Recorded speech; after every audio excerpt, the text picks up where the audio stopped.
sa larong basketball. So kanina yung pamilyang Cayetano, yun ang teammates ni isa sa teammates ni Bobet. Nandito kanina maaga pa. Yun na nga kinausap sila kanina ni Governor Santi Cani Jr. at ni Congressman Alfil Bascog. So yung nakikita nyo na ang sasakyan, yung karo, ano bang tawag nito? Karo. Ito ng karo ni Bobet. Sinong no? Siguro mamaya itanong natin. So, inaintay na ibaba no ang cadaver po ni Bobet. Yung nitso po na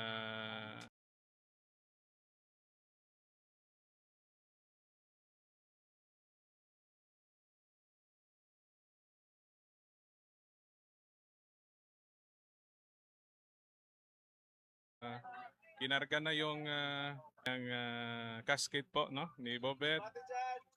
Nilagay na para may seremonyas pa nagagawin no, na nababa na yung kanyang casket po ni Bobet. Gandahan nito pa rin Jun, may nakasay na talaga yung mga at saka mga kaibigan, may nakano po doon, may naka-print po doon yung mga bisita po na darating from Davao de Oro, from Ateneo Davao del Norte at saka ibang panigo ng Adavra nag-school at saka din may mga bisita rin tayo nagaling Jensan kasi doon po sila si Bobet na graduate ng elementary po. Yeah, binuksan na nga sa ngayon Pariboy no yung kanyang yahang casket ni Bobet no para makita din ng mga kanyang mga teammates, mga relatives, katapusan no sa huling sandali no yung mukha at saka ni Bobet no. So mayroong kita natin dito na naging emosyonal na kababayan na andito ngayon nakatingin katingin at saka makita na marinig nyo na yung mga iyakan ng ating mga kababayan no, na nagdalamhati talaga sa nangyari po kay Bobet.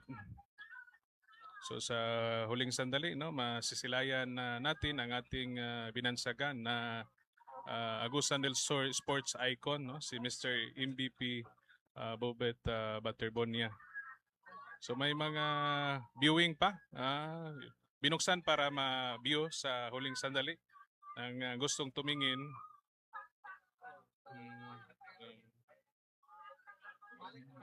Hindi lang natin kung yung narinig nyong iyak, hindi lang natin malaman kung sino yon no? Ba siguro mga supporters, yung mga immediate family nandun pa rin dyan sa may gilid ng nicho ni Bobet, yung sa labas ng no, para mga supporter lang po yon, sumasipatiya po sa nangyari kay Bobet.